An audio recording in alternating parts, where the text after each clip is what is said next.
திருச்சி அரியமங்கலம் எஸ்ஐடியிலிருந்து அம்பிகாபுரம் செல்லும் சாலையில் உள்ள சாக்கடையில் ஒருவர் இருசக்கர வாகனத்துடன் இறந்து கிடப்பதாக கிடைத்த தகவலை அடுத்து போலீசார் அங்கு விரைந்து சென்று சடலத்தை மீட்டு விசாரணை மேற்கொண்டனர். இறந்து கிடந்தவர் பெங்களூர் சம்பூர் மெயின் ரோடு 3வது கிராஸ் சிக்கண்ணா லேஅவுட் பகுதியைச் சேர்ந்த பல்கீஸ் மகன் அம்ஜத் அலி என்பதும் இவரது மனைவி பௌசியா பேகம் மணப்பாறை கத்திக்காரன்பட்டியில் வசித்து வருவதும் தெரியவந்தது. மேலும் இவர்களுக்கு 15 வயதில் நூர்தீன் என்ற மகனும் 13 வயதில் லைலா பானு என்ற மகளும் உள்ளனர்.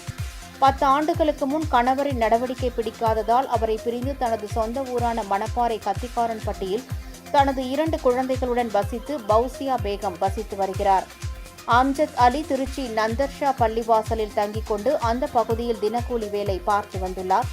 நேற்று முன்தினம் இரவு மது போதையில் இருசக்கர வாகனத்தில் வந்த அம்ஜத் அலி நிலை தடுமாறி சாக்கடையில் விழுந்து இறந்துள்ளதாக கூறப்படுகிறது.